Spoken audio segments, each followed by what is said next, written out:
Okay, so this week we're going to be focusing on your video.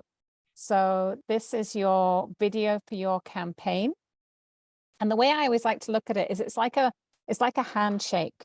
You know, normally when you meet somebody, well, actually, I don't know, I used to say that, but I think post-COVID, people are sort of doing different things now, but it's that way of welcoming somebody first time you meet them. And so it's really important to have that sort of video, and it sits at the top of the page, and it gives people a chance to really get to know you, and to really understand behind the book before you go into the content below. And I've known some people back campaigns just on watching a video. So, but it's, you know, for pictures, 1,000 words, a video is what, 1,000,000 words? I don't know. But that's why it's so important. And, you know, a well-crafted video can grab the attention of potential backers, and convey your project story, your goals, and the impact, in a way that written text or images just can't match. One of the things, and I know I mentioned this before, oh, somebody's joining. One of the things I know I've mentioned this before, when it comes to your video, try not to make it too perfect, because if you make it too perfect, people are going to go, nah, she doesn't need the money, or he doesn't need the money. But you wanted to make it perfect enough, because if it's a crappy video, then people are going to go, well, the book's going to be crappy, or it's not going to be well finished. So it's a very fine line between that. So, you know, when you're planning your video, we've already defined the target audience. Now, if you have, no worries, Carrie. I mean, like for you, Nancy, you've got two very different audiences. You've got like your vets and you've got your pet parents. So you've got to sometimes weave those two stories in. But then, Nelson, for you, you could probably say a consistent story for all your target audiences. So just first off, have a look at your target audience. And then we're going to establish the main goal message of your video. And then we're going to do a storyboard or outline of the scenes. And what I'm actually going to do is I'm going to go into, just so that we can see it, the document. I'm just going to share it on my screen. So hopefully everybody has had a chance. Lillian, did you find it? I did. I actually went through the document and brainstormed a bunch and put it up on the hub earlier, just because I was a little unsure of things, and also because I have no idea where I want to go with the visual part of it. So that's the tough part of all of this, is figuring out it. Yeah. No worries at all. So we are very fortunate to have Carrie on the call. So Carrie, if I say something dodgy, please yell. If I miss something out, please yell.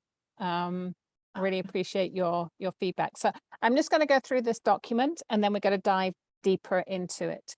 So this is again, it's a template, fill in the gaps. So what I would do is take your campaign objectives from your original planning document, your proof points. So think about why people should believe you, why people should believe that you're the best person to write this document. Yes, it's I sent it over last week. It's in week 7. So you should have it there.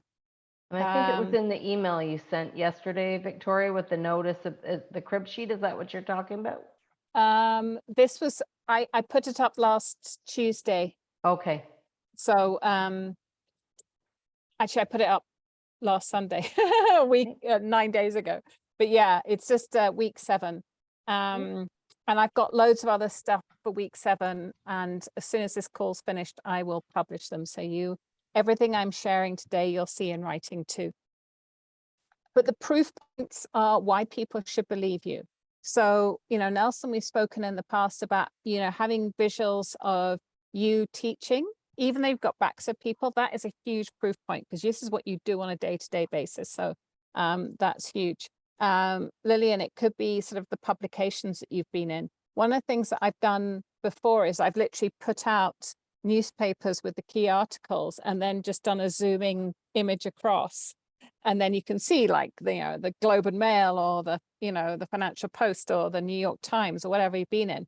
Those are sort of things that really jump out and really prove your capabilities, because you want people to believe you and your background and your credibility. The key thing also is to grab people's interest in the first few seconds. I've heard anything up to 14 seconds. You've got, I think it's actually like 2 to 3 seconds you've got to grab people, and probably 14 seconds to get your story across enough that people know what you're talking about. And I find if you have their attention, length is less of a concern. In fact, one of the most popular videos ever for one of the most popular crowdfunding campaigns ever was the world's coolest cooler. And that video was actually 10 minutes long. So if you can hook people at the start, you can actually have a long video. Saying that, people's attention spans are very short. So if you can get across your message in 60 seconds or 90 seconds, there's absolutely nothing wrong with it. I always say target 2 minutes, 30 seconds, but if it's, I think we're launching a campaign tomorrow morning, and that video is 5 minutes, 4 seconds. It's longer, but we have lots of things we've got to explain. It's a more technical explanation. So what I would do is, whenever, once you've written it, perhaps go back and edit it just to make sure you have the key points, and make sure you don't duplicate anything. So you just want to say it once. You don't want to have the same story coming up multiple times.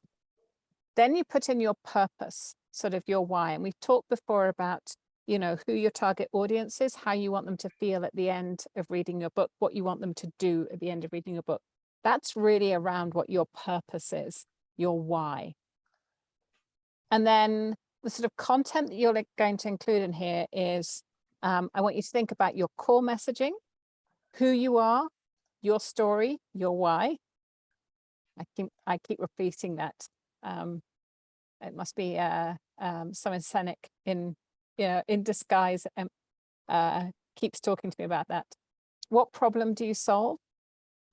If you have a book that is a non-fiction book, for somebody who's writing a storybook, that's not necessarily relevant. How do you differentiate in the marketplace? Now, this is actually quite an interesting one, and we'll go into that in more detail. How is your book different to the other management books that people have read, the other PR books that people have read, the other bullying books that people have read? Why should they care about your book rather than other ones that they could find? What are you raising money for? So, are you doing it to, you've already written the book and it's just to launch the book? Are you using it to fund writing the book? Let people know. Any success stories? So Nelson, when you're telling your story, it might be, I had this guy, he was a first-time manager, and he was about to sort of get demoted, or he third line warning, and then he did this and everything was wonderful. Okay, I didn't say it very well, but you know where I'm going on that one. So some of that proof point that what you're going to share in your book is really valuable. Give people the why back the campaign, your story so far, team, if you have a team, and the call to action, absolutely vital, the call to action. And I want you to think about, how do you want to make people feel at the end of your video? Do you want people to feel empathy, sympathy, drive? Have a think about how you want people to feel, and just keep that in mind when you're actually putting the script together. I really like talking heads. I've got a couple of examples of videos, and I just feel talking heads, people, Lillian, you've got this from me, and certainly from Kiona. you know, people are really engaging. Everyone has to see Lillian's landing page. Her image on the front is just so engaging. It's brilliant. But it's that, you know, do you start off with, say, some stock imagery, or, you know, Nelson, you know, you teaching to sort of give context, or do you start with a talking head and then go into that? Just have a think around it. 60% of videos will be watched on a mobile phone. So typically people won't have headphones in. So plan for subtitles or closed captioning. And balance budget and impact. I'm going to give you some tips today. So if you want to film it yourself, go for it. If you have somebody who can film it for you, absolutely. And it's filming and editing. The editing is the bit that sometimes people struggle with. Although I believe somebody said they had a Fiverr contact who can help with the editing. You just go, here's all the content. This is what I want, and get them to edit it for you. But I wouldn't spend too much on this. One of the things that I've done in the past is I've gone to a local college and I found film students, and I've got them to do the filming and editing. They love it because it's a real project with real meaning, and they can use it in their portfolio. Please give them the full rights to do it. And you love it because their pricing is usually really good. All I ask is, you know, when you've got a bit more money, go back to them and pay their full industrial rates once they've graduated. So, my very first crowdfunding video I ever did, I found a guy, and he was a grade 11 student, and he did a fabulous job of the video. It wasn't perfect, but it was great. And he's now down in Hollywood as a, he studied film, and he's now progressed on. And, you know, it's quite nice to feel that I was part of that journey.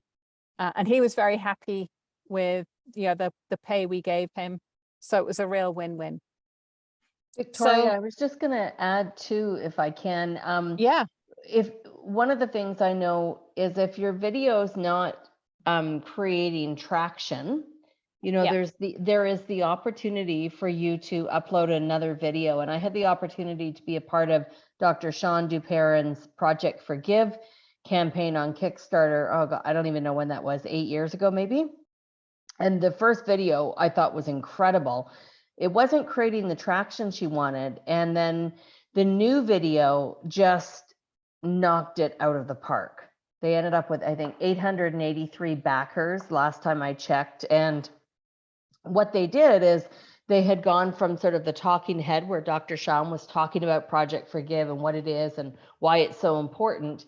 Then when the second video came out, the one that's on the platform now, it basically says, we wanted to, it's Sean, Dr. Sean's voice, we wanted to know what forgiveness was, so we went and asked the experts. And it was all like 4- and 5-year-old kids. And and of course you're hearing them say, it feels good in your tummy. And it's when you something about when you tell your sister her shirt is nice, and little things like that. And immediately within 30 seconds, I mean, you could feel the emotion, you're drawn in, you watch that full video. But it was a great example of watching your campaign. And, you know, they wondered if the video wasn't quite the one they wanted to have, replaced it with a new one, and immediate, I mean, it was already getting great traction, but this sort of blew it out of the park.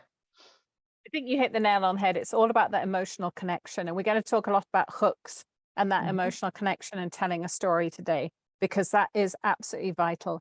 And I've actually got 2 examples of videos that I will share with you today. And the second one sounds very similar to, which was my example to of what you've just described. So yeah, completely agree with that one. You know me, I always like to have things, you know, we've talked about SMART, you know, so I always like to have some timings, because, you know, you know when you want to launch your campaign. You did that on the very first day. You decided when you're going to launch your campaign. So just work back when you need to get everything done. So set yourself deadlines. You know, it could be that you're going to aim to get the script done by, you know, the end of this weekend, and then you're going to share it. So Lillian's ahead of the game. You're going to then film it the following weekend. And then I was going to say, you've got, this weekend, unless you're watching a coronation, just get the script written. And then, the following weekend, you have all the editing done. That sort of, that could be a reasonable timeline. I like to say, get the video done 1 week before the campaign goes live. That's just to sort of, to give you less stress. In reality, if you have it done the morning of, nobody's going to know. I just want to minimize your stress. I want you to be ahead of the game. So that's why I always like to have it 1 week before the campaign goes live. And you can have it as a .mov or an MP4. Typically, you upload it to YouTube because they need to stream it. So, MP4 is also acceptable for YouTube. So you've got your personas, your backers, pop them in here. And when it comes to the visuals, so, you might want to, you want people to get what you're talking about.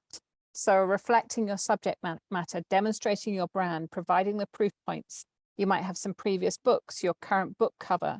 You just want to have that clear message that will connect with people. And so also, if you are doing a piece to camera, have a think about what's behind you. Deborah's got it sorted. She always has her great background. But have a think about what's behind you. And then also have a think about, is there enough space at the bottom for subtitles? So we talked about subtitles. So, if you had subtitles here, they're not going to be over my face, for example.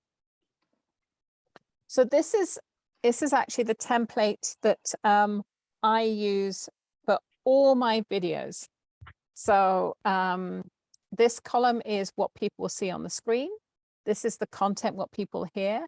And then here are some notes. So, if you wanted to start with different people speaking about their pain points, that's going to be, you could have that as your visual, and content, you might have what people hear there.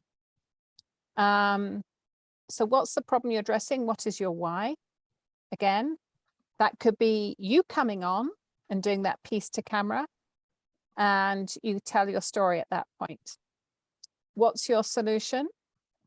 So Lillian, it might be, I found, a lot of nonprofits really needed PR, but they just didn't know how to do it. So I wrote this book. That could be how you position your solution. How do you differentiate? If it makes sense for your book. What's in it for me? So what's in it for the backer? So that may be where you talk about your perks, for example, or the outcome of reading the book. Traction. So, why you would be good at writing this book, and why people should back the book, and then thank people for their support and a call to action. So you can see here it literally is a fill in the gaps, and you've got most of this content already in your planning guide. Just pop it in, and then you're going to focus on this section here. And what I'm going to ask you to do is, when you're happy with it, share it, and everyone give their feedback. Okay. So that's just the form. I'm going to go to some other stuff now. But I just wanted you to see that. Okay. Sorry, I missed. I had everything ready. Promise. Can I find it now? Okay, Probably just the sun is just glaring in your eyes so much you can't see the screen. I know. Sorry. No, I know what it is because I opened up Zoom to do it here. So let me show you a book. Now, one of the things I found quite interesting is most of the books out there are actually storybooks. So you are all in a really interesting space with what you're offering. So I was trying to find some that were relevant to people. didn't necessarily do that, but so let me show you this one. So this is a current campaign on Kickstarter. And so it's nice because it starts off with a logo. Now you know exactly who it is, but is it appealing? Okay, debatable. But okay, so first off, this is a computer-generated voice, which is a real turn-off because there are some decent computer-generated voices. This one is hideous.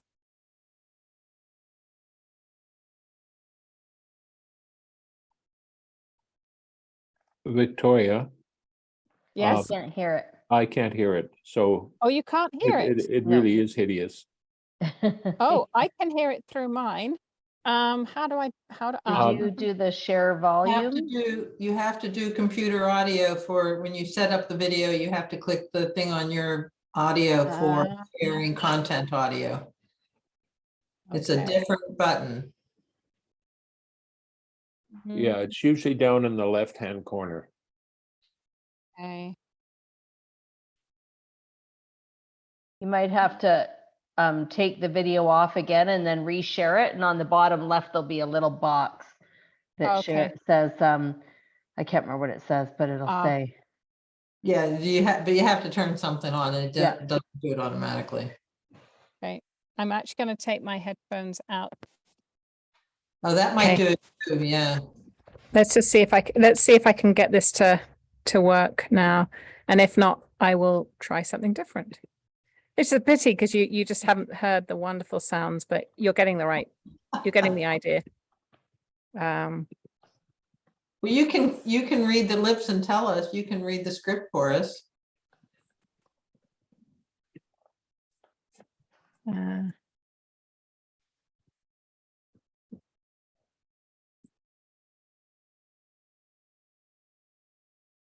It's telling me I have to give a password.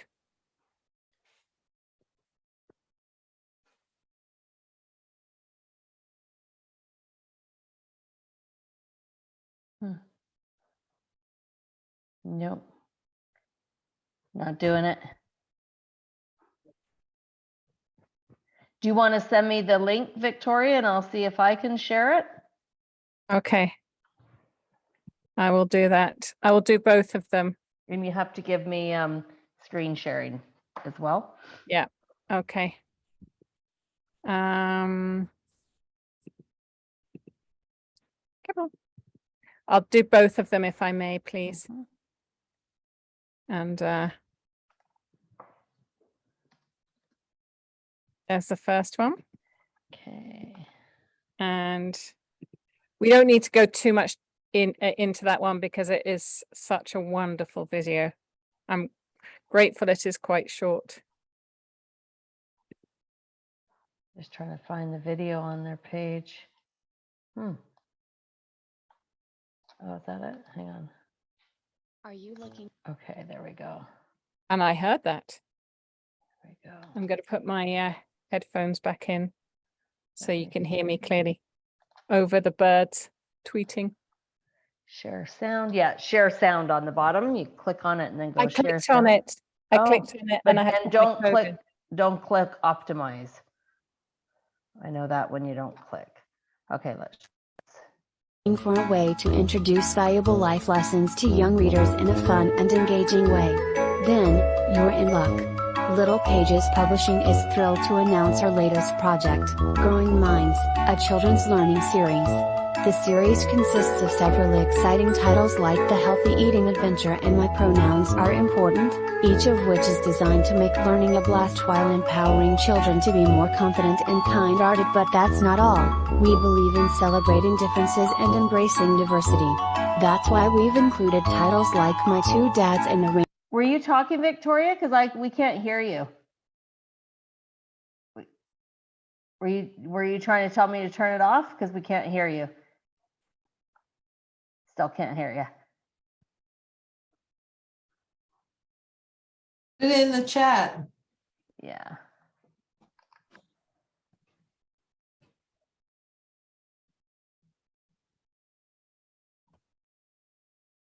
Can you hear me now? Yeah. Yay. Okay. Yeah, so I was just saying crappy voice, mechanized voice, and a lot of stock imagery. And the stock imagery is, yes, you can definitely put stock imagery in if it makes sense, but not all stock imagery. Like sometimes a bit of stock imagery just helps you contextualize, but there's no, okay, Carrie's saying like no stock imagery. No. I don't think it's so bad to have stock imagery. I don't mind, but just all stock imagery, there's no Yeah. human in there. Well, I didn't feel there was anything. There were humans in there. There were babies and kids. So, or I don't know, babies, but there were kids. Yeah. I'll tell you my opinion, that didn't bother me. I knew Okay. it was stock, but it didn't bother me. Okay. Did you want me to put the second one up, Victoria? Yes, please. Okay, and just watch a little bit of it, you're saying? Yes. Okay. That's the neurodiversity picture book, right? Yes, please. Okay. And by the way, I'd love to hear if the stock imagery bothered anybody else. I mean, don't defer hang to on. me. Sorry, I forgot to share the sound there. Just a second. I'd be curious if Nelson and Lillian and Deborah felt the same as me. I like the images that they were doing. So, but that doesn't mean I'm right. It didn't bother me either. Okay. Some of them will are put the next okay. one.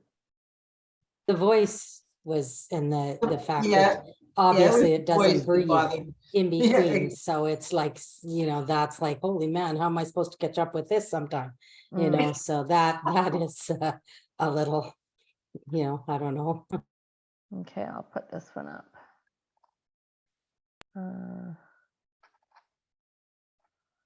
Into the vacuum of space. It's suddenly like all my nerves are on fire. All brains are different. Your brain is what makes you you. We each experience the world differently. This is called neurodiversity. Hi, I'm Sarah. And I'm Gracie. I'm autistic. I'm autistic. And we're teaming up to co-create the picture book we wish we had had growing up, about how we each experience the world differently. I had never heard someone describe it the way that it felt to me. I didn't know everyone couldn't hear light bulbs. We each taste, smell, see, hear, and feel things in our own way. Our main goal for this project is to illustrate how different brains experience the world differently. The book will also introduce the concept of sensory modulation, our brain's automatic processes to turn the intensity of senses up or down. We will also give examples of sensory supports or accommodations that might be helpful. This book is for both neurotypical and neurodivergent audiences, so we can understand ourselves and each other better. And we want readers to walk away with simple scripts that can be used for self-advocacy or to advocate for a child or friend. We want you and anyone else reading this book to know that your sensory experience is valid and there's nothing wrong with you. This book is in the early stages. We're inviting you to get involved now so that you can follow along and see how a picture book comes to life. By supporting this project now, you'll help keep us going, knowing that you're out there excited and ready to read this book. As part of your pledge, you can also choose to donate a copy that will go to a school, library, or neurodivergent family. Our funding goal is set to cover the projected costs, which are broken down below. You can pledge for behind-the-scenes access, or you can pre-order a limited edition, exclusive, signed hardcover. Hardcovers in small runs are costly to produce, so the price point does reflect that. The final book will also be available in paperback to make it as accessible as possible. Stay tuned to order those later in the process. We're also creating printables for kids and adults to use their creativity to illustrate their own sensory experiences. We're taking our time to get this book right with a flexible goal of 2 years. This is a multi-step process with multiple proofs to get the color matching just right. We won't compromise on quality to rush this out. We're also dedicated to honoring our nervous systems and not pushing into burnout to publish this book.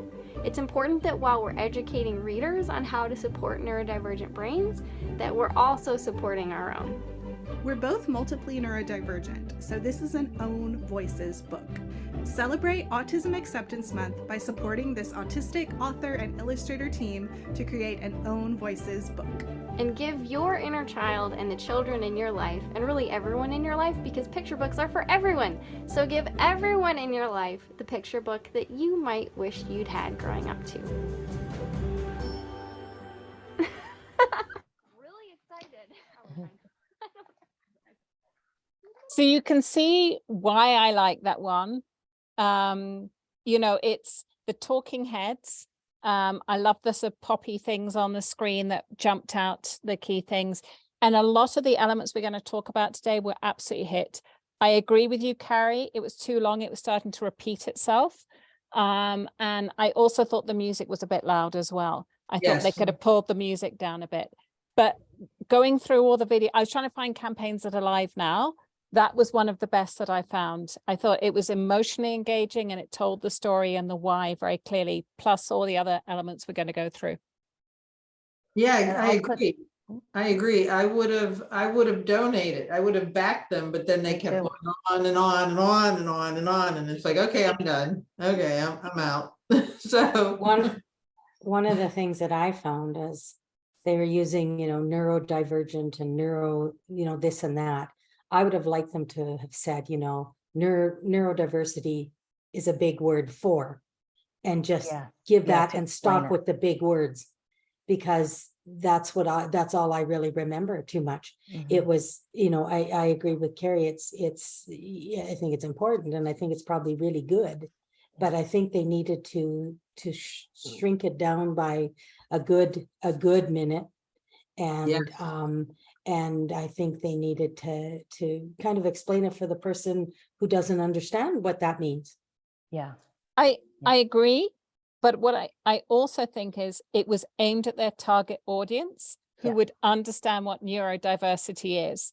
So it's almost a case of, if you watched it and you were like, I have no idea what neurodiversity is, you'd move on because they're not targeting you. So I probably would have done an explanation.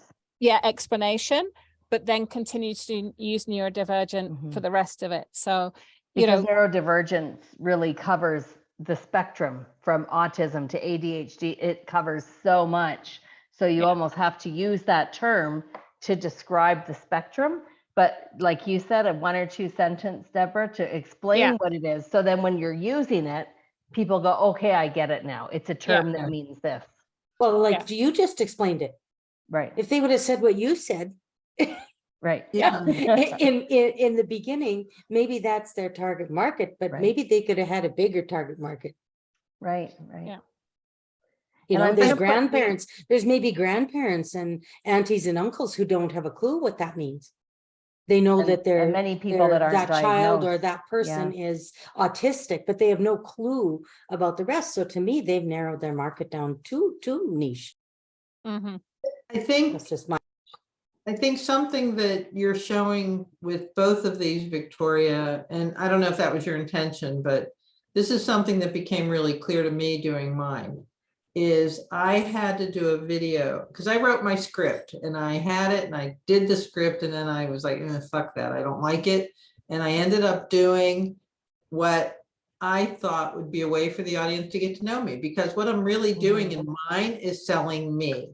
And my video wasn't selling me, it was selling my campaign. And I needed to sell me. And so that's when I just sat down and looked at the camera and said, hi, this is my dog, this is me. And it was brilliant. And well, I think it worked out, but but I like the two things. What I did like was each of these videos that you just showed were about their audience, communicating their process to their audience. And that's what we have to do, is who is your audience and communicating that. I'll just along with the whys and all that. Yes. Yeah. And I love that you clarified, like sometimes we have to go through this a few times to land on the video, just like Dr. Sean. I'll show you just like 30 seconds, 45 seconds of the Project Forgive one. It's a much longer video because later she interviews. the people that the story is about, which really sets context. So Yeah. that part we're not going to watch, but I'll just kind of show the first few seconds here. Okay. Screen share. There We always say a go. picture share says 1,000 words, and so we're doing that by showing the videos. Here we Yeah. go. Wow.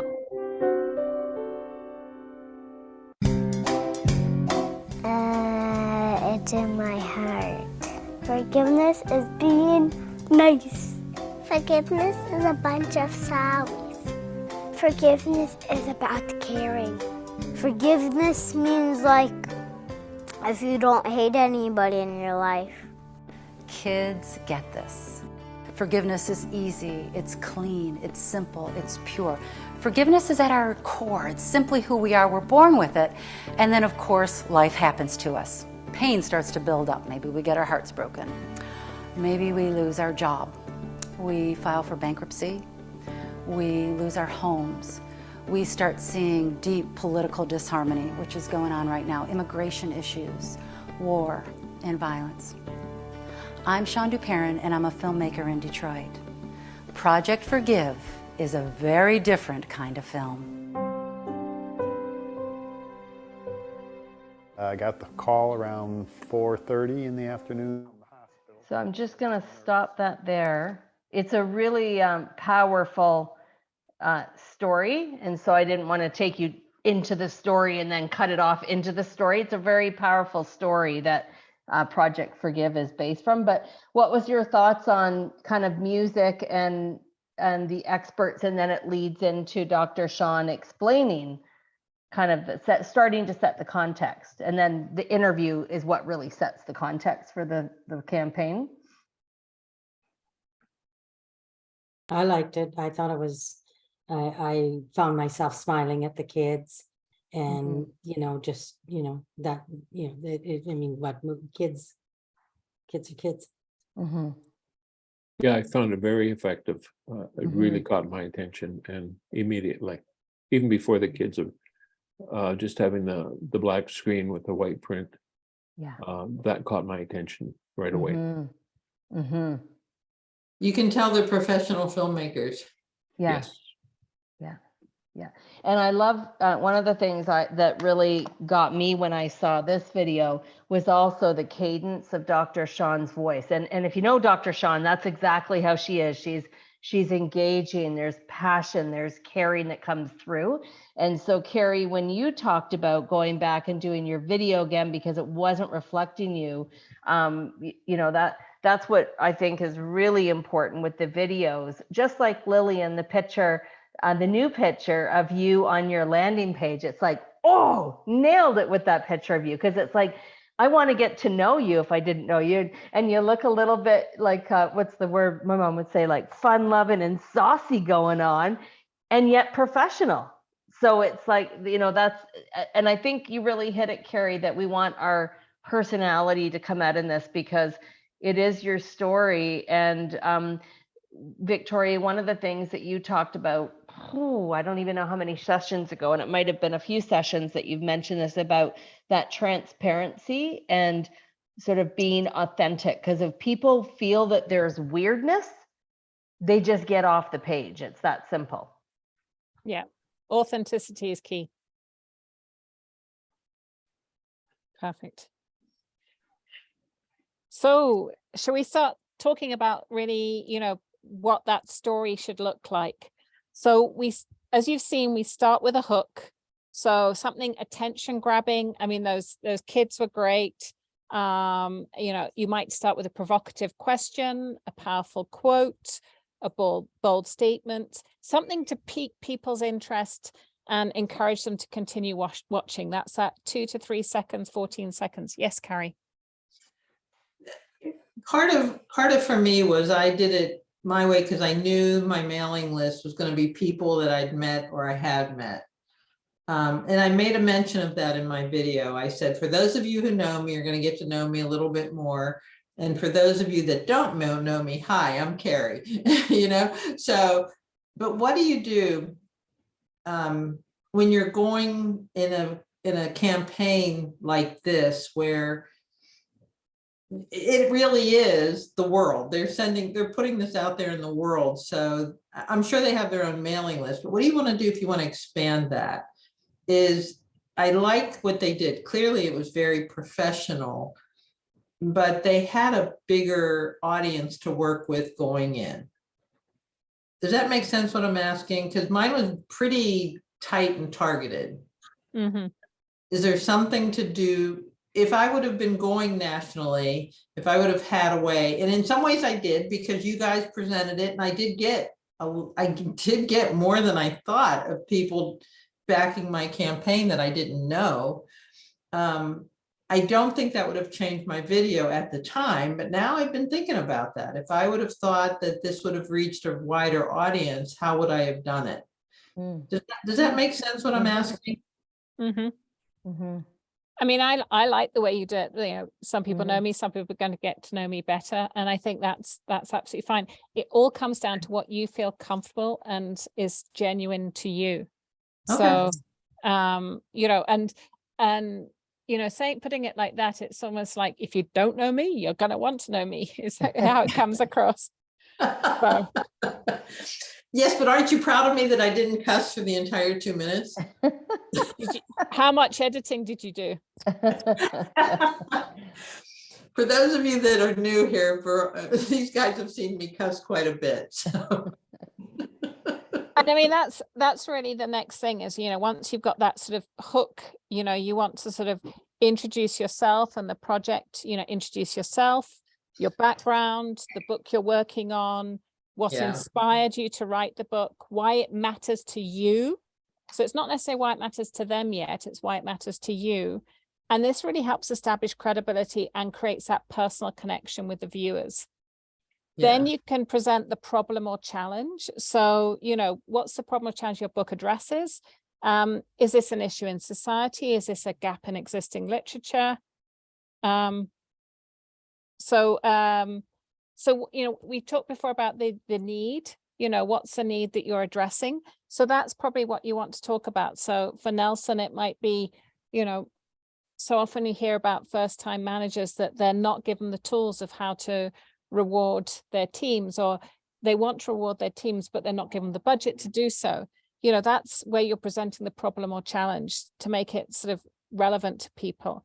Or it may be a personal obstacle that you faced. You know, Deborah, Nancy, I think those, Deborah, Carrie, I think those would be good examples for you.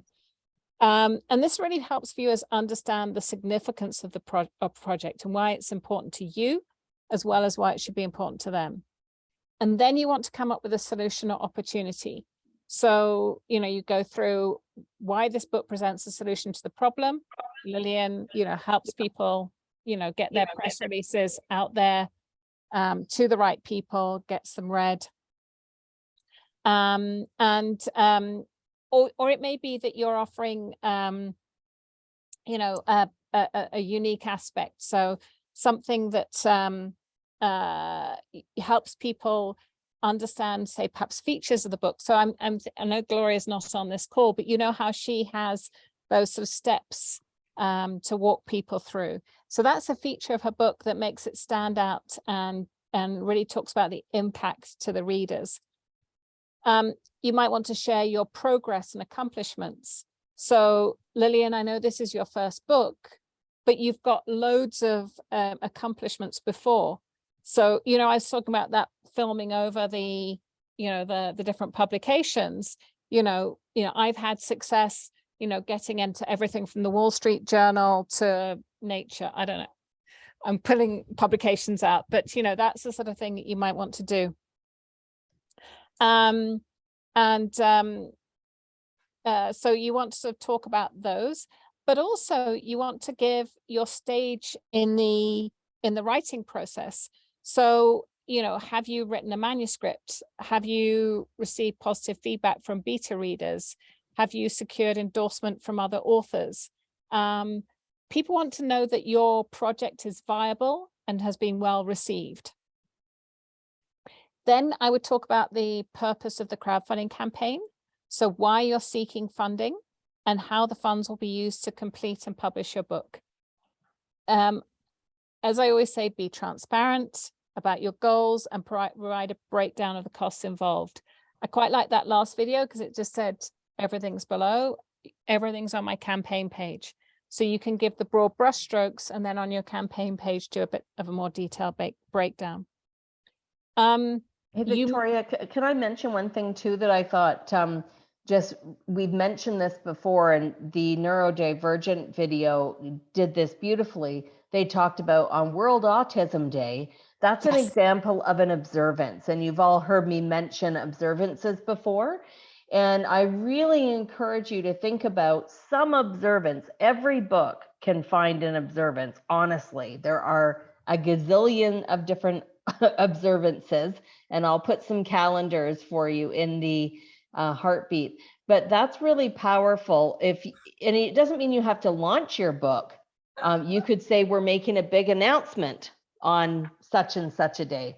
And that's a really powerful strategy. And I mean, Lillian, I know I don't have to tell you this because you probably work with observances all the time as part of your PR. Perfect. National Publicist Day is October 30th. Perfect. That's an example of an observance that is perfect for Lillian's book and her audience. Mm-hmm. Yeah, absolutely. So you may choose to showcase your rewards and incentives. You don't have to, but I think, I quite liked the way that neurodivergent did it. I wouldn't present all of them, but perhaps pull out, especially if you're going to have them for different target audience, so to give an idea. So it might be that you might do, you get the first copy of the book, but it might be, but if you want the training, we can come into your business and provide the training as well. Then you're speaking to those two different audiences. So it all comes back to that audience. What do the audiences need to hear? And then call to action. So end your video with a strong and clear call to action. It could be urging your viewers to support your campaign, share it on social media, engage with your project. You want to create a sense of urgency or exclusivity to encourage immediate action. You've heard me talk about how 42% of your backers will come in those first 3 days and the last 3 days. We want to create some urgency in the middle as well. So that's why that call to action is important. And then I always like to finish with some sort of gratitude and closing remarks. So thank the viewers for their time watching the video, for their support, and reiterate your excitement and passion for the project. So really close on a positive and uplifting note that leaves a lasting impression. So Deborah, you might talk about the fact of the space you're in now and where you've got to, because you'll probably share the depths that you've been to in the past. So actually showing that positivity would be a really good sort of uplifting way. So that's those blocks, when I talked about the visuals and the content, that's really what you're going to be covering off. Any questions around that? I was going to start off with the way I started off at one of the summits I was at, where I talk about, I don't say my name, I don't say her name, I just talk about being 5 years old and the towering bully over top, like standing, and what he said, and my light diminishing. So my plan was, I have a picture of me when I was 5, just starting school, my blonde hair and vigilance, and sitting there like a prim and proper. And so I thought I'd have that there, and then kind of have it so that sort of like it dimmed or something. And then a shadow sort of the big bully standing and in a shadow, but a big red nose, because he had a big red nose. And then talking about, this is me, and just telling my story, because it's just what it is. And talking about, that, he bullied me, that he didn't want to hear what I had to say. I wasn't important, is how it translated to me. and nobody wanted to hear what I had to say. So then now I've gone on to, well, by the time the book comes out, I should be at least a 6-time best-selling author by then. And, you know, and now people ask me to speak on stages and summits and why this is important. And how other people have said to me how glad they are sharing that I'm sharing my story because they have similar stories, and just asking if they have similar stories and how I want to not save, but how I'd like to help someone else not go through this and not wait till they're my age. That's basically the whole thing of it. No, I think that would be really powerful. And what I would do is I would drip it in, you know, as I say, pique people's interest, because what you want them to do is that you want them to get the book because A, they can relate to your story, but B, you also want to talk about coming out the other side, that positivity, so that people know that when they read your book, they're going to be able to relate to it, but they're also going to get the support that they're looking for.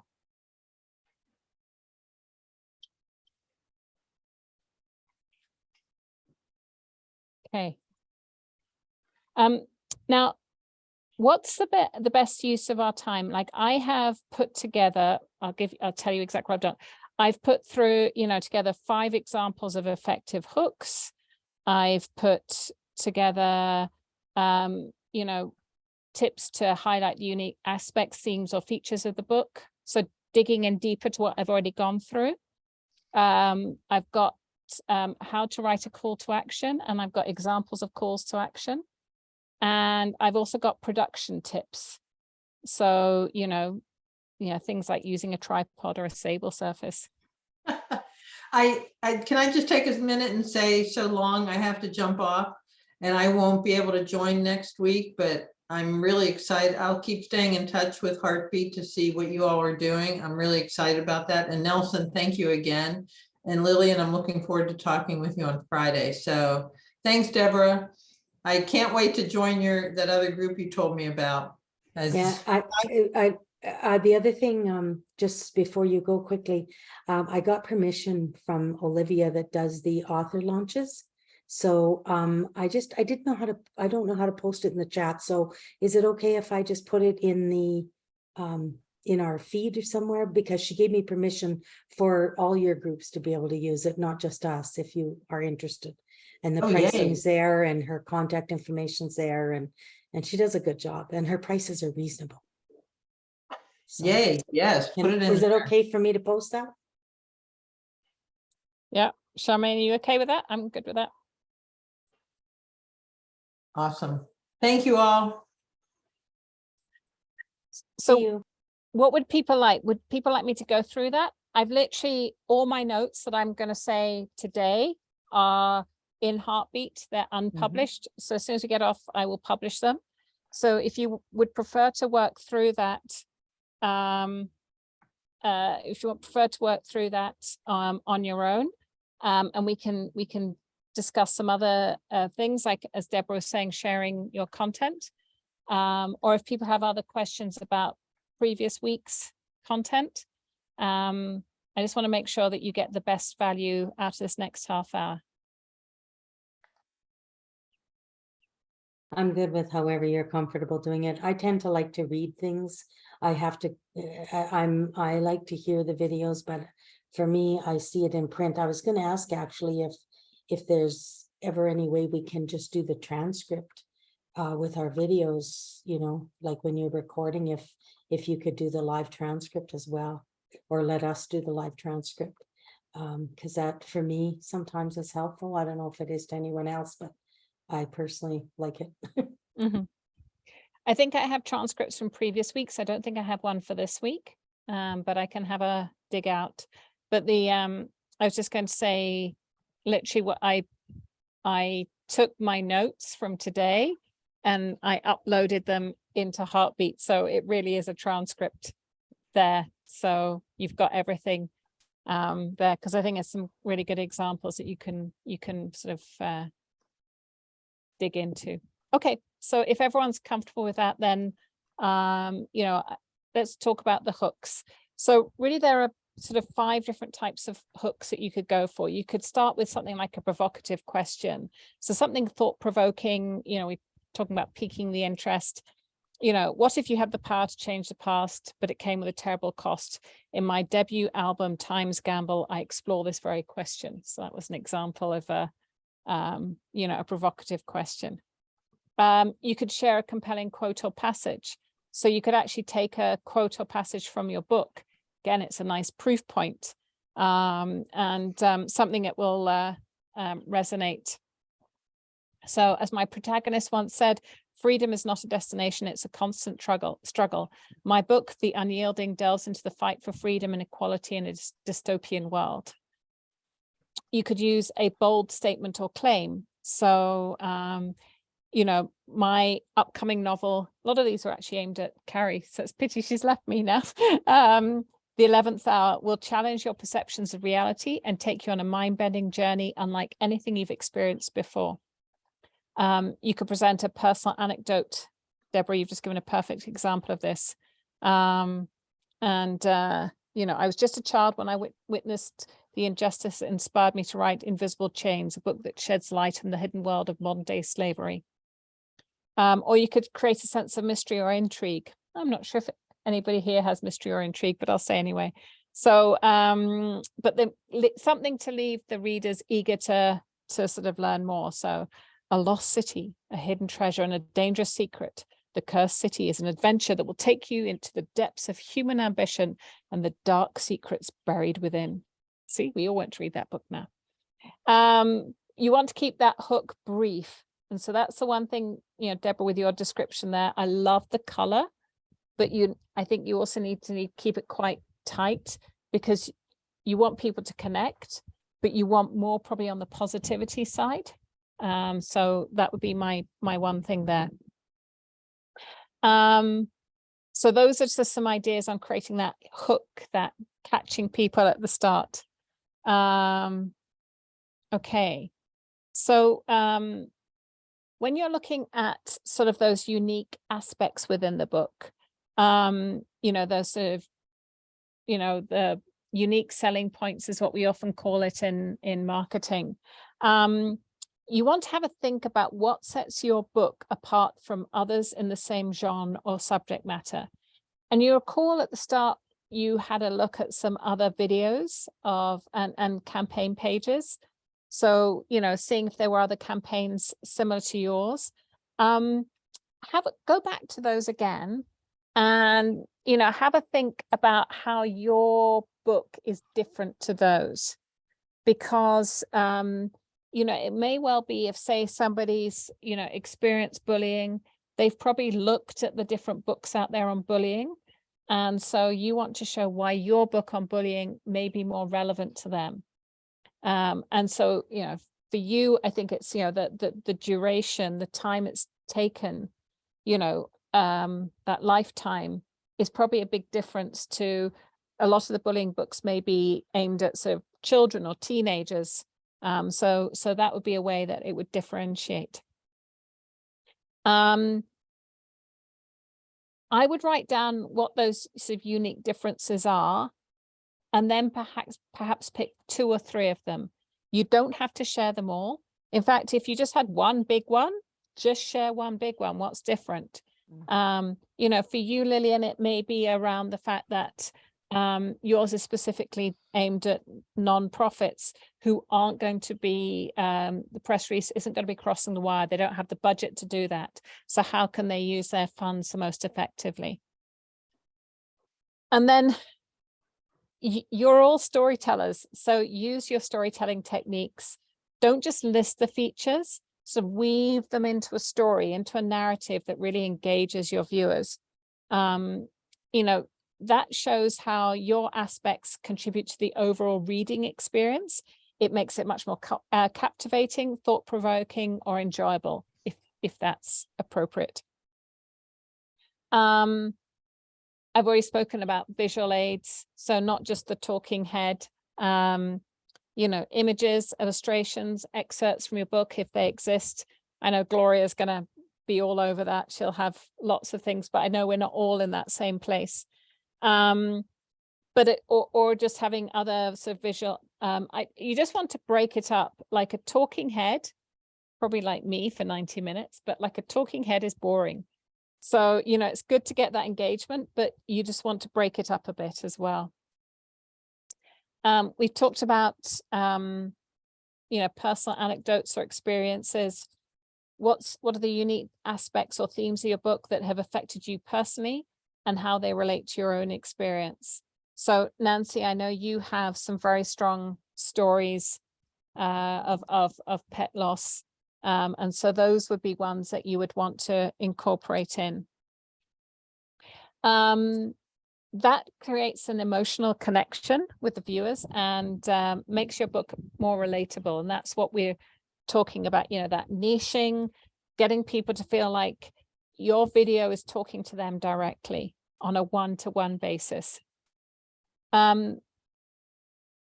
If you have positive reviews or testimonials, I would definitely share them there. So it might be a review from a beta reader, say somebody's read some part of your book already and could give that, literary agents, other authors. You know, for you, Nelson and Lillian, it might just be, and actually Nancy, it might be some work that you've done in this space that's that proof point or credibility that you are the right person to write this book and everyone can trust that it's going to be a fabulous book.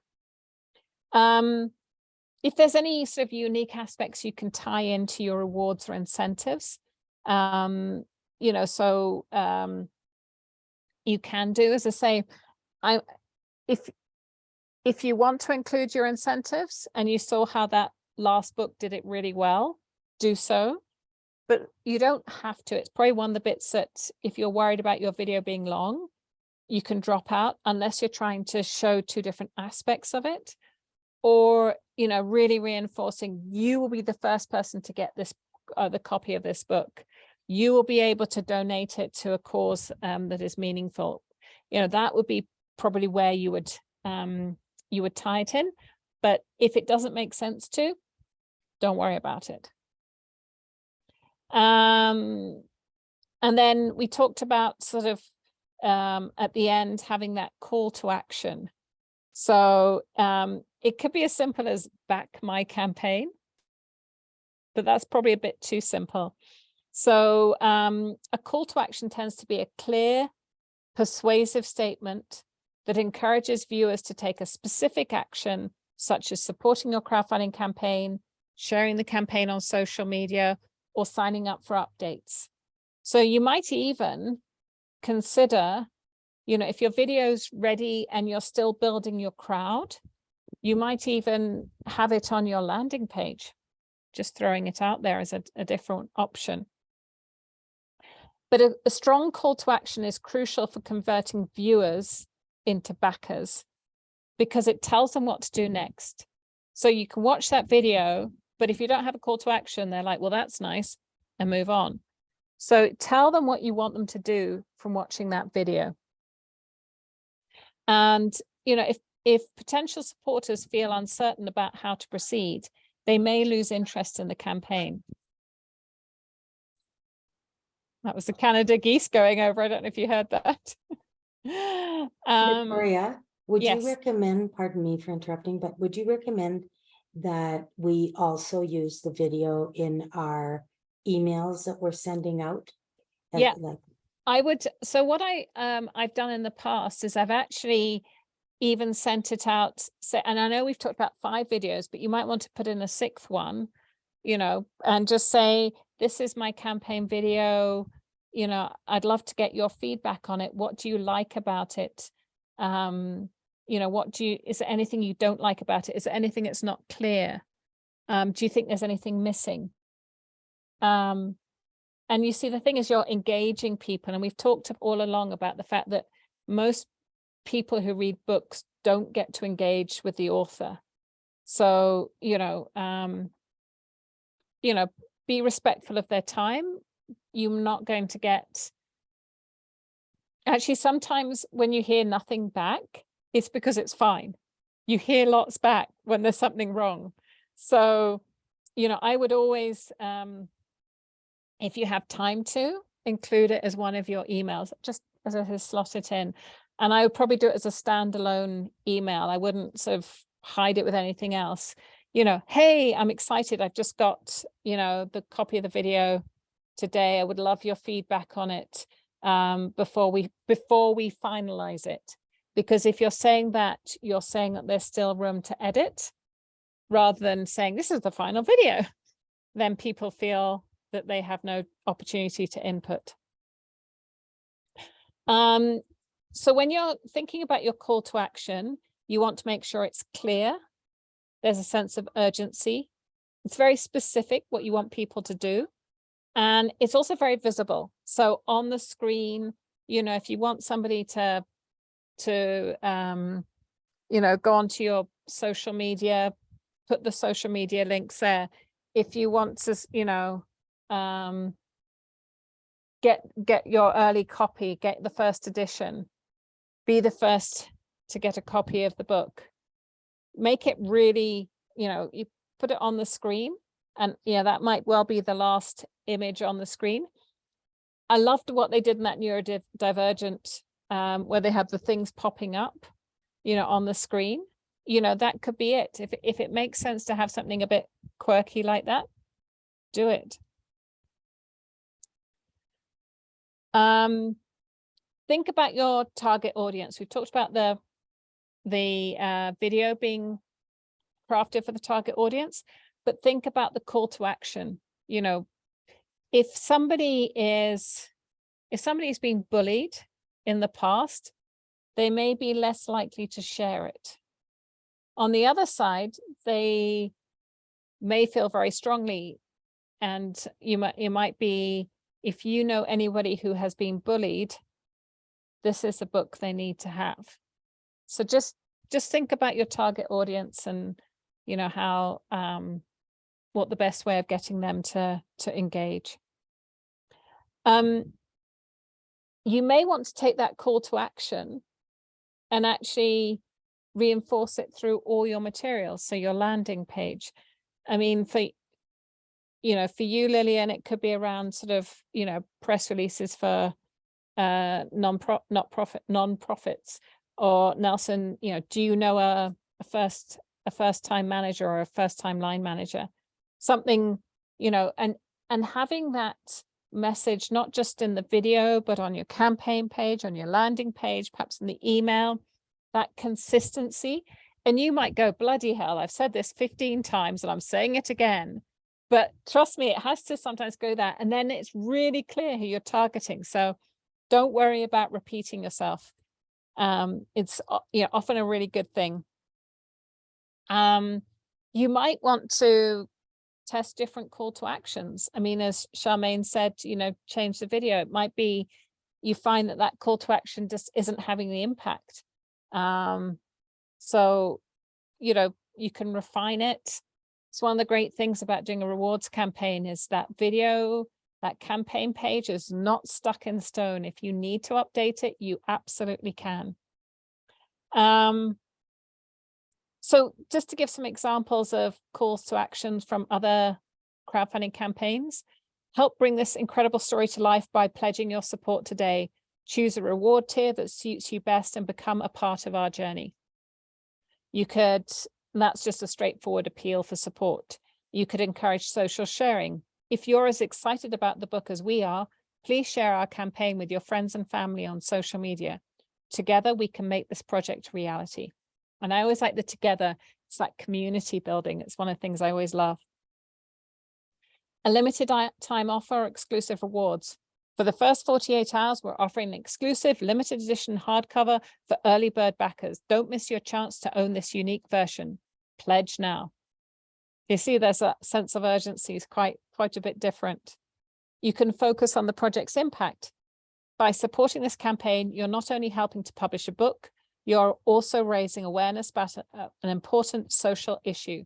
Join us in making a difference today. And I can see, you know, Deborah, that could be a really powerful angle for you. You could also talk about showcasing stretch goals. This is a Carrie one. We've already reached our initial goal, but with your help, we can achieve our stretch goals and make this book even better. Check out our exciting stretch goals and let's reach them together. And I think I'd just put some words in there like, you know, we can now do the audio version, etc. That, you know, I'd make it a bit more specific. Or you could emphasize community involvement. Become a part of our creative community by backing this project. You'll receive exclusive updates, behind the scenes content, and the chance to contribute your own ideas to the final product. So great if you're actually, you know, writing this on the go. For you, Nelson, you might have, you know, exclusive updates, exclusive tips and tricks. Something like that might be, you know, something, you know, get the regular newsletter. All those sort of things might be a way to do that. And then, you know, creating a sense of urgency. There's only a few days left in our campaign and we need your support to make this book a reality. Pledge now and help us reach our goal before time runs out. So really good sort of sense of urgency there. So just make sure it's clear, specific, and tailored to your target audience.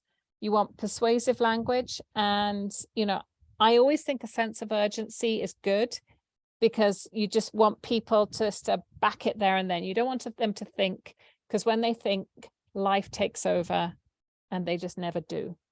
So hopefully those help with the call to action. So next thing is really production tips. And as I've said, you know, you don't want a crappy video, because then people are going to think you're going to do a crappy book. And so you want a good video that people know that you can deliver behind your promise. So you saw Carrie smiling when I was saying, you know, using a tripod on a stable surface. You know, you can get into the pedantics of, you know, framing your shots properly. So, you know, the magics of thirds, you know, how everything is in thirds, and I'm seeing I'm not in a third, I'm sort of like lopsided. That's just, I was trying to hide from the sun. As you see, it's failed dismally. Pay attention to lighting. Natural lighting is generally the most flattering. I don't know if it is, but so try to shoot near a window or outdoors. And if shooting indoors, use additional lights to eliminate shadows and ensure even lighting. So I have professional lights, but, you know, get lamps and just maneuver it around just to make sure that your face is lit evenly. Nelson, your lighting actually looks pretty good, pretty balanced. Charmaine's looks good as well.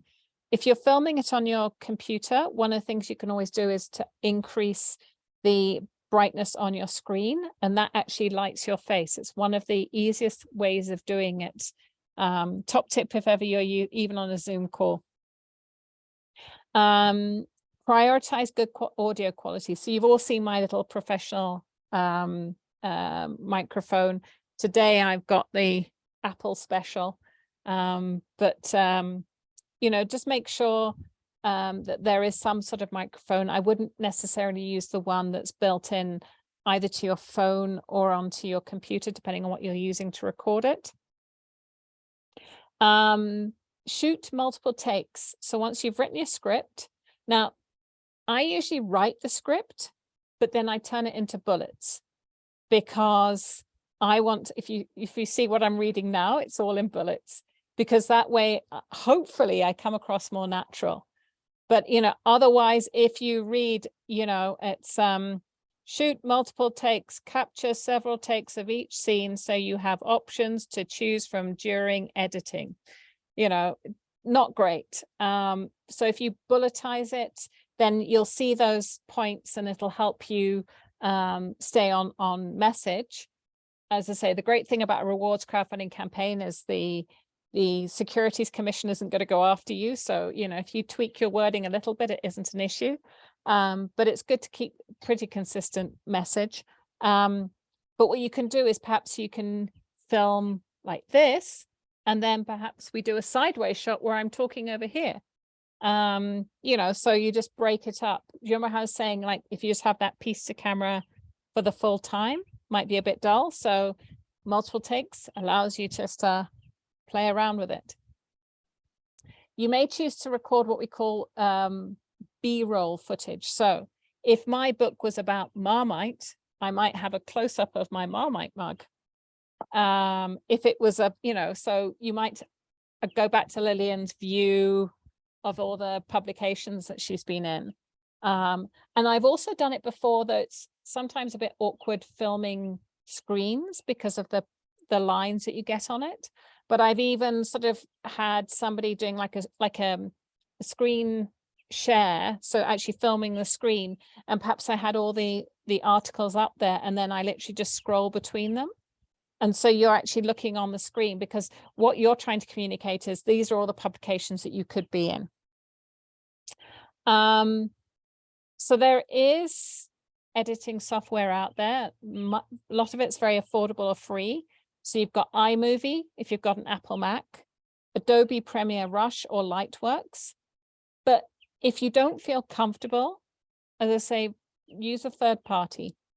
I don't want this to be stressful for you. And trust me, I don't edit videos because I know my skill set ain't this.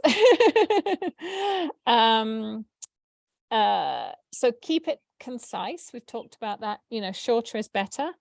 If it's around 2 to 3 minutes, that is optimum, unless you have something that really needs a longer video. But don't take this the wrong way, but I don't think any of you guys do. I think you've all got really good, clear stories, so it's great. Use clean cuts and transitions. So don't do the fancy. You remember how everyone, when PowerPoint came out and you could do all those fancy things, and everyone was like, oh, that's so cool. And now it's just like, oh my golly, it does date you doing those sort of things. It certainly dates me. I still quite like them, but I know not to do it. But it's a similar thing. So, keep to simple cuts of fades, and that will maintain a professional look. If you have any background noise, I've got a bird tweeting over here now. You can use that software to actually reduce the background noise. The other thing that I've often done is to use background music. You can get royalty-free music. And you saw, like with that neurodivergent one, actually both of those, they had music, although one was a bit too loud. It really just professionalizes the video. So add text overlays or graphics.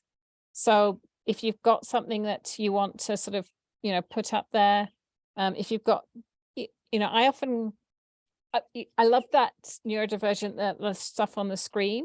But I mean, like for you, Nelson, it might be that, you're over here, and then over here, you perhaps have, points that relate to your book, that these are the 3 things that you're going to leave, once you finish reading the book. These are the things that's going to be different. So, that's, although we've got the subtitles on the bottom, and the world will not fall apart if you don't have subtitles on the bottom. It's just an enhancement if you can do it. But having those sort of 3 points will allow you to pull that bit of information out. And sometimes that's all that people will pick up. I've already said, me, I don't mind stock imagery. And it seems I like stock imagery and talking heads. It seems like you all are very happy with stock imagery, so I'm not going to go there. And just review and refine. Watch your video multiple times, get friends and family to view it, pop it into your email, just make any necessary edits. You want to make sure the pace keeps going. It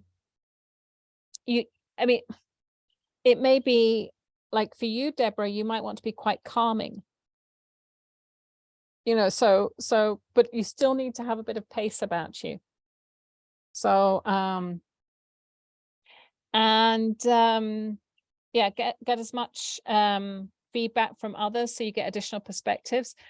That's one of the things I find is sometimes I get just too into it and I need somebody else to have a look as a fresh set of eyes. But I think, with that, you can still create a compelling, professional looking crowdfunding campaign video, and you don't need a large budget, or advanced technical skills. Any questions at all? No, but do you want to hear a funny story? Okay, I'm waiting. So I had to do this virtual video. Hmm. And I had my lovely couple that's a videographer team, and they came and they had the, what do you call it, the monitor, you know, the, what do you call it, the to read off of, what do you call those things? Oh, the auto prompt or the auto cue. Yeah, the prompter, yeah. Prompter, yeah. So Teleprompter. so I was going along and things are going really well, and he's answering, he's saying some stuff, and so I stopped talking. And I said, do you want me to stop? Like, no, why are you stopping? He said. I said, well, because you told me to stop. You're talking. No, he said, I wasn't. I said, yes, you were. So anyway, we just went along and finished it. So then they were packing up, and they brought their stuff to the car, and they came up to get another load. And she said, he was so talking. We were talking about it. He was answering your questions. He was listening so hard. And he didn't even realize. We laughed so hard. The poor guy, he was so embarrassed. But she said, that's a good video, she says. Anyway. That's great. So any other questions, or are we good to work on the video this week? I would say the one thing I would, if you've got your, try and get your landing page and first 2 to 3 emails up this week. I know some of you are sort of catching up with that. The longer you've got it out there, the more chance people have got to sign up. And then if you can look to get that video up and, you know, the script done by Sunday, that would be amazing.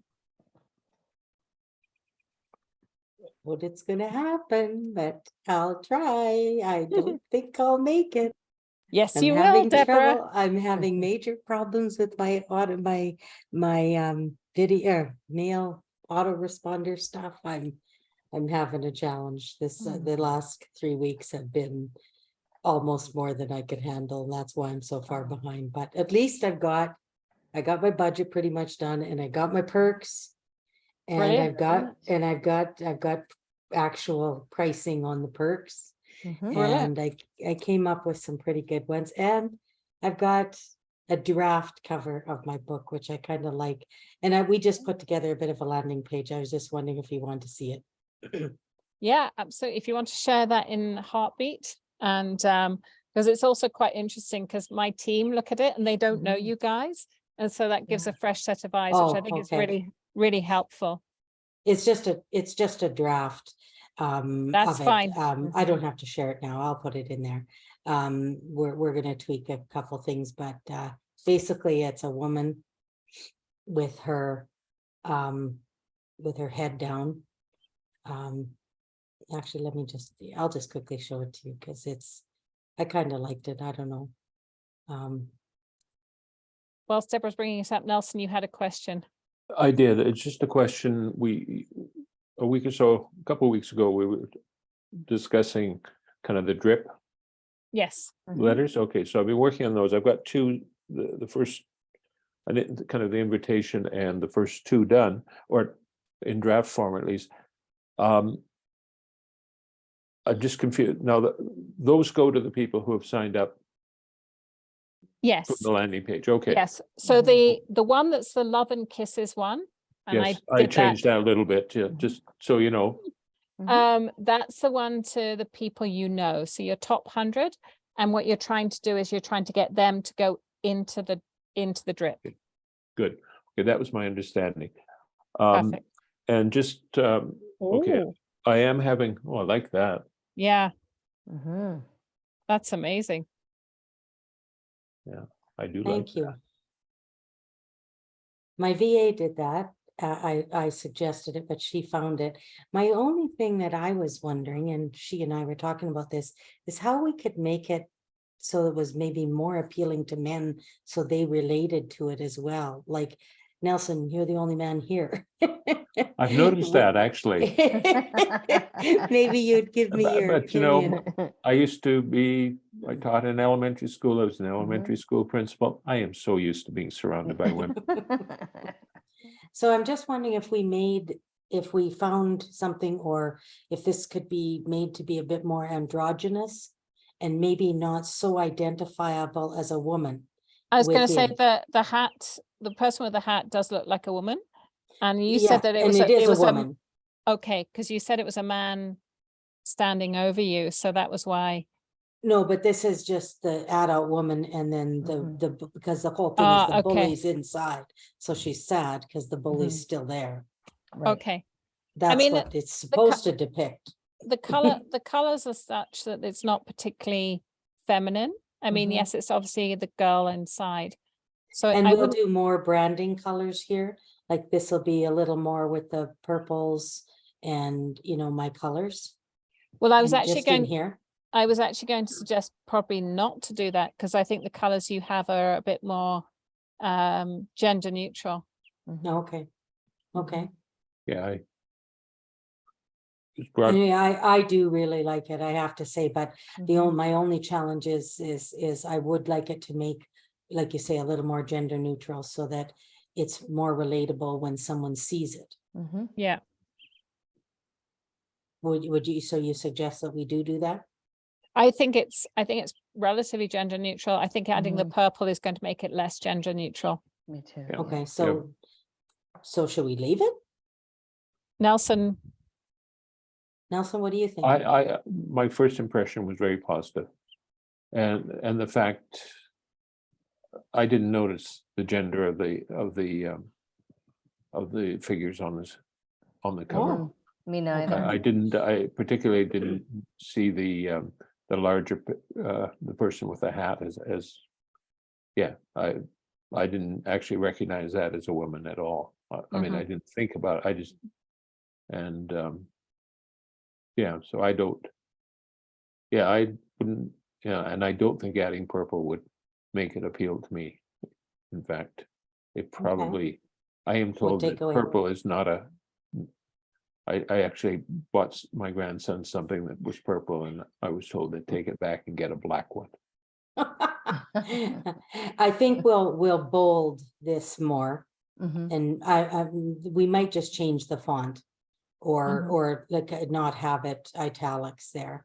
I'm not quite sure. We might change that a little bit, but I really did like the image. It just jumped out at me, and I thought, wow, with what I described to her, she couldn't have really put it any better. It was almost identical. And it's good that it's an adult.